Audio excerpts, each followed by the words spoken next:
Dievakuasi dulu ke sini, bawa pakai yang non mesin. Pindah dulu ke sini, nanti biar itu dibawa ke sana. Jadi ini bisa jemput lagi ke sana. Di tengah genangan air yang mencapai dada orang dewasa, Wagub Fasko bersama personil Basarnas serta BPBD mengevakuasi warga terdampak banjir di kawasan Parak Bambu, Kecamatan Koto Tangah, Kota Padang pada Senin malam.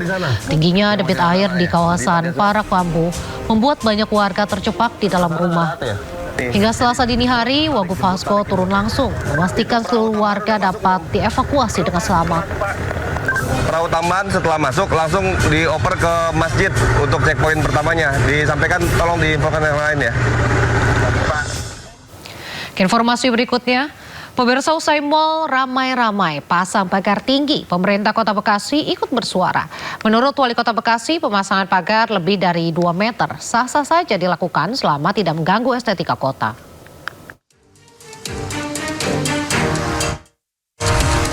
Pagar setinggi 2,5 meter masih menghiasi salah satu mal di Jalan Raya Pekayon Bekasi Selatan, Kota Bekasi, Jawa Barat.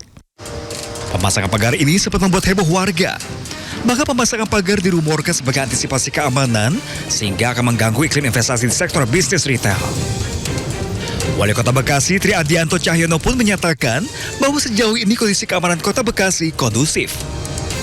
Karena bagian manapun juga, ya pagar itu juga bisa menjadi bagian estetika di dalam rangka untuk hias kota. Pak mau niru DKI nggak Pak? Kan dibongkar itu Pak sekarang Pak dari Gubernur. Kan saya bilang statementnya, kalau bisa memberikan nilai estetika, kebaikan dan sebagainya. Kan kayaknya nggak normal gitu Pak ukurannya Pak, 2,5 meter gitu Pak. Ya kan yang penting tidak mengganggu cara pandang kita terhadap estetika yang mereka sudah berikan. Pemasangan pagar pun saat dilakukan asal tidak mengganggu estetika. Diketahui pemasangan pagar tinggi ini ramai di media sosial. Selain di Bekasi, pagar-pagar tinggi juga dipasang di Jakarta dan Surabaya. Dari Bekasi, Jawa Barat, Rahmat Hidayat, iNews melaporkan. Menyusul maraknya isu aksi massa, sejumlah pusat perbelanjaan di Jakarta sempat dipasang pagar tinggi. Polda Metro Jaya pun membentuk tim preventive strike untuk mengamankan ibu kota Jakarta.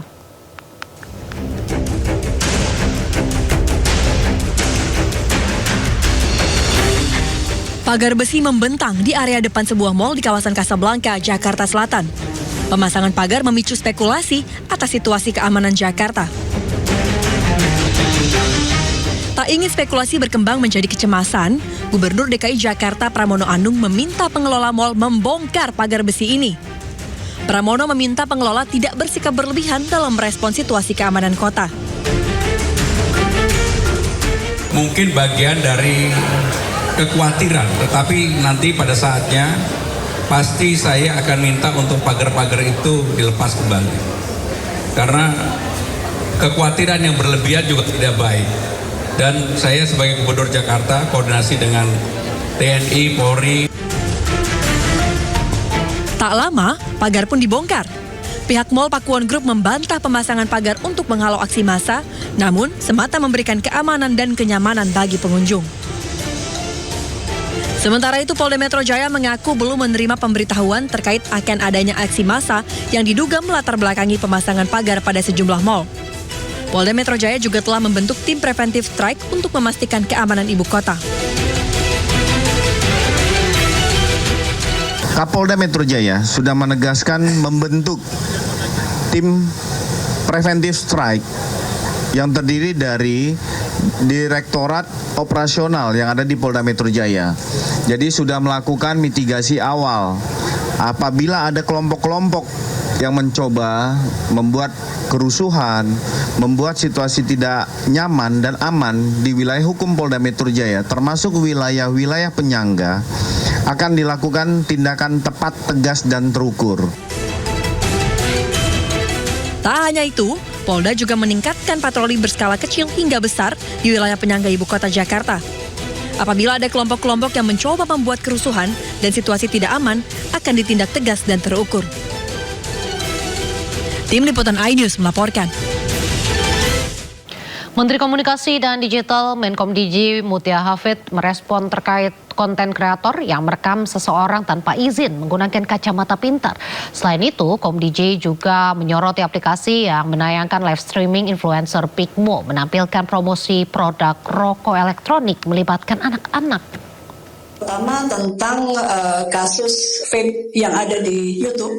Ini kita sampaikan bahwa per kemarin kita sudah melayangkan surat peringatan kepada platform YouTube yang telah dengan nyata dan jelas tidak hanya melanggar aturan yang ada oleh negara di Indonesia, tapi juga melanggar community guidelines-nya mereka sendiri. Topik berikutnya adalah perekaman tanpa izin terhadap seorang perempuan. Ini juga kita mendapat banyak masukan, dan pada prinsipnya adalah kita perlu sekali mengingatkan bahwa ini pelanggaran terhadap Undang-Undang PDP yang pertama, dan yang kedua adalah pelanggaran terhadap etika. Jadi tidak boleh ada orang yang merekam tanpa izin, meskipun di ranah publik. Jadi sekali lagi penegakan hukumnya dari teman-teman kepolisian, dari kami adalah untuk mengingatkan bahwa di situ ada pelanggaran terhadap PDP, di situ ada juga pelanggaran terhadap etika, dan tentu dalam kerangka menjaga tidak hanya perempuan ya, tapi khususnya perempuan dan anak-anak dari kegiatan-kegiatan perekaman tanpa izin ini harus kita stop dan kita lakukan tindakan-tindakan serius. Sebelumnya, rekam wajah seorang wanita tanpa izin gunakan kacamata yang memiliki fitur video, seorang konten kreator dihujat netizen.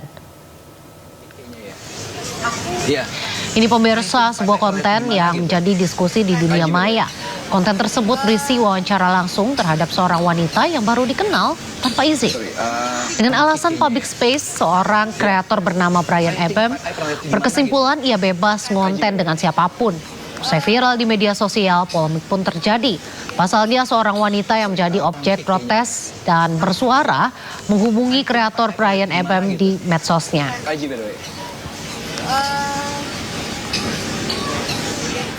Wanita tersebut protes dan meminta kreator untuk men-take down videonya karena mengupload video tanpa seizinnya.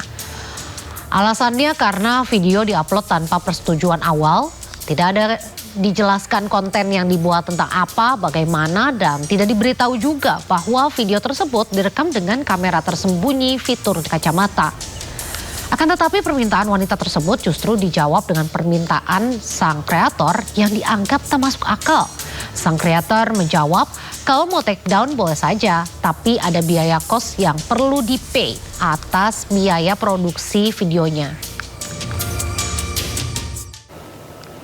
Usai videonya viral di media sosial, konten creator Brian Ebem yang mengunggah percakapan dengan wanita yang baru dikenal menggunakan kamera tersembunyi di kacamata akhirnya meminta maaf ke publik.